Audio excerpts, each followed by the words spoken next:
let's start with the 100. Early rounds of the 100-meter were in the rain. So, how does that affect things, if it affects things?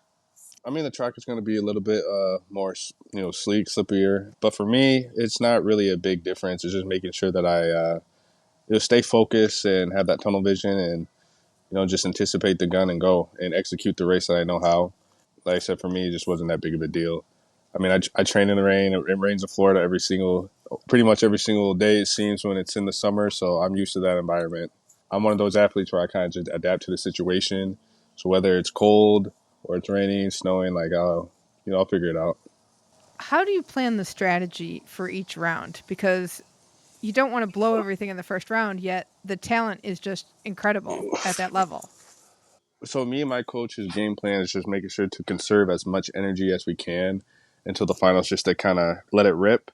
So yeah, just going through the first round, it's just basically taking charge and just just feeling it out, kind of seeing where everybody else is at, and if they're allowing me to run something slower than 9.9, then I'll take it, kind of thing.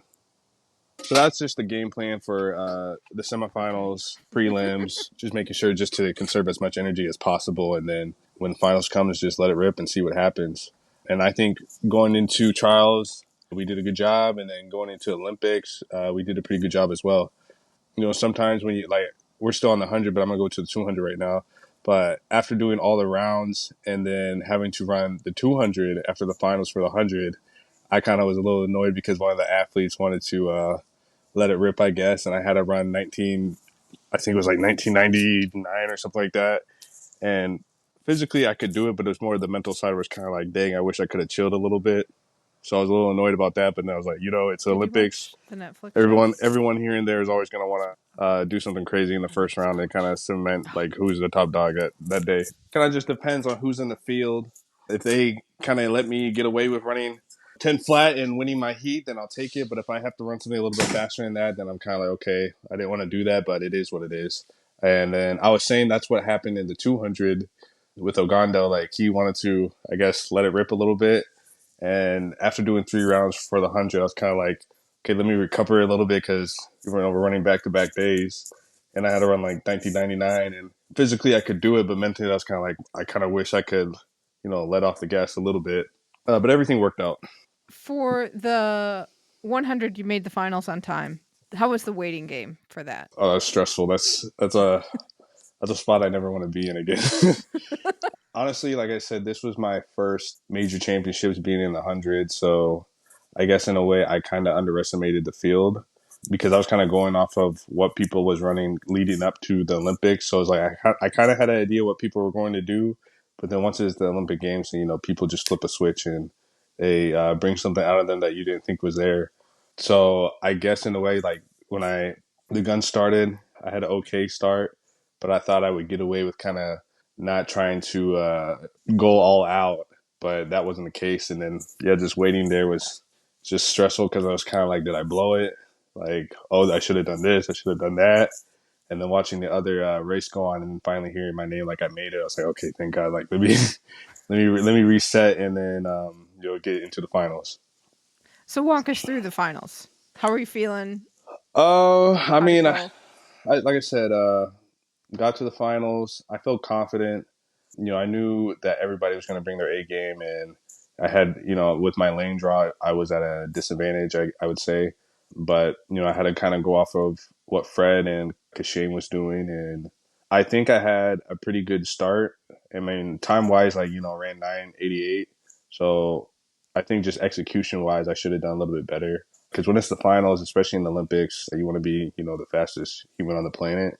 And I was in a good spot, I feel like at 40 to 50 meters. But then after that, I just kind of lost track of what I was doing and I tried to do too much. And that's where I started to tighten up a little bit.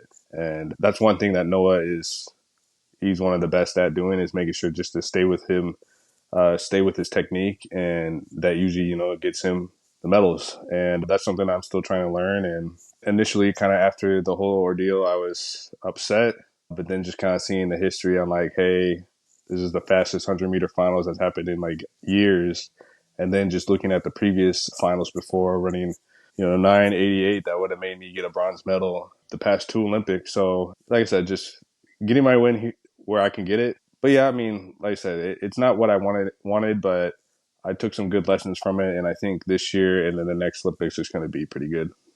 The Olympic 100 is kind of that marquee event where they talk about the fastest human on the planet. Yeah, What surprised you about being in that final, just in terms of how you felt and what was happening?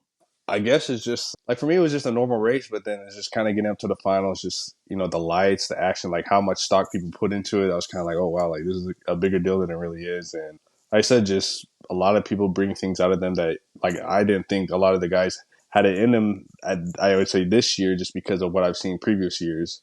So yeah, just with the whole thing, like I was just surprised at how fast everybody ran. Like I thought there was only going to be a couple, but everybody ran under 9.99 except for oblique. But I think he ended up having a little pull in his groin. But yeah, I mean that race was fast, so it's like now I know what to expect. Like I said, it was my first time being at this stage. One other question I have with the 100 meters is you got an inside lane, which means you were out on the track for everybody else's introduction. What is Mm-hmm. that like? It was And cool. I will say, and with Noah Lyles bounding halfway down the track, doing his thing. I mean, I just focus on myself. I mean, everybody is going to have their thing that they do to hype the crowd up or to build their confidence. But like I said, for me, it's just trying to stay focused. And then I saw everybody else get out, get their introductions. And then after that, for me, it was just more so just waiting. And I didn't expect us to wait that long because, in a way, like I got out there, everybody did their introduction, you had the music playing, and then it kind of prolonged. And I was kind of like, are we going to go yet? And that's, I guess, in a ways where I kind of lost focus. And then, are you ready? And I was like, okay, I gotta, get back into my zone. But usually, when it comes to just everybody else doing their things, their antics, like Noah, he's always gonna be like that. He's gonna jump around, engage the crowd. He kind of feeds off the energy. But for me, I'm just chilling.